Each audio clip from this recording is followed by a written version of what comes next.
नमस्कार बंधुरा सकलके स्वागत जानाच्छि। आशा करछि सबाई भालो आछेन।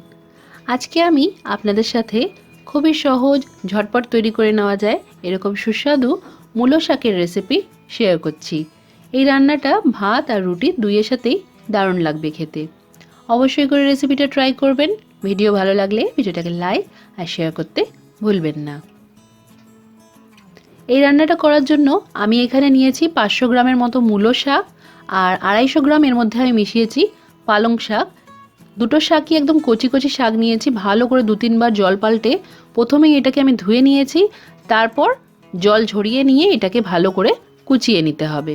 এবার শাকটা রান্না করার জন্য একটা ফ্রাইং প্যানে 1 বড় চামচ সরষের তেল গরম করে নিলাম। তেলটা ভালো করে গরম হয়ে গেলে এর মধ্যে দিয়ে দেব আমরা পেঁয়াজ কুচি আর দুটো চেরা কাঁচা লঙ্কা।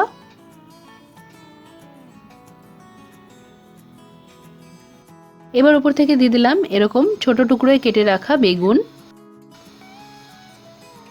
এখানে একটা ছোট সাইজের বেগুন দিয়েছি আমি। এবার এই পেঁয়াজ আর বেগুনটা 1 মিনিটের মতো আমরা ভেজে নেব।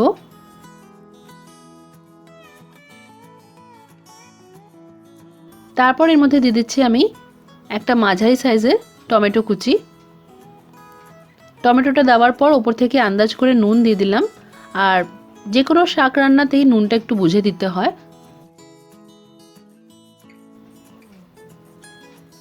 এবার দিয়ে দিচ্ছি হলুদ গুঁড়ো, সামান্য একটু হলুদ গুঁড়ো দিয়েছি এখানে। আর যারা একটু বেশি ঝাল খেতে ভালোবাসেন চাইলে এখানে লঙ্কা গুঁড়ো দিতে পারেন। এবার নুন আর হলুদের সাথে ভালো করে পেঁয়াজ বেগুন আর টমেটোটাকে মিশিয়ে নিতে হবে। ভালোভাবে মিশিয়ে নিয়ে এটা ঢাকা দিয়ে 2 মিনিট মাঝারি আঁচে আমরা রান্না করে নেব। 2 মিনিট পর আমি ঢাকাটা সরিয়ে নিলাম। একবার নাড়াচাড়া করে নিচ্ছি। বেগুন আর টমেটো দুটোই ভালোভাবে নরম হয়ে গেছে।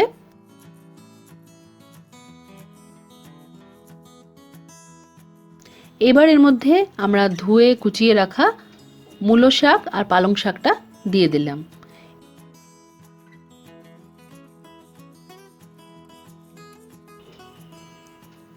শাকটা দেওয়ার পর সব মশলার সাথে ভালো করে আমাদের মিশিয়ে নিতে হবে।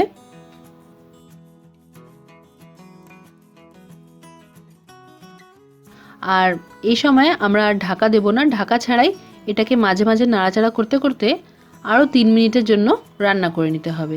আঁচটা করে রাখতে হবে মাঝারিতে। খুব হাই ফ্লেমে শাক রান্না করলে কিন্তু পুড়ে যেতে পারে। এবার শাকের থেকে দেখতেই পাচ্ছেন নিজে থেকেই অনেকটা জল উঠে গেছে। আমি ওপর থেকে একটু চিনি দিয়ে দিলাম। একটু মিষ্টি মিষ্টি শাকটা ভালো লাগবে দেখে। আপনারা যারা মিষ্টি পছন্দ করেন না বা বারণ আছে মিষ্টি খাওয়া তারা দেবেন না। চিনিটা দিয়ে ভালো করে মিশিয়ে নিলাম। আরও 1 মিনিট এই শাকটা আমি রান্না করে নেব। 1 মিনিট রান্না করে নিলাম। এবার শাকটা একদম রেডি হয়ে গেছে, সব কিছুর সাথে খুব সুন্দর মিশে গেছে। আঁচটা বন্ধ করে দেব।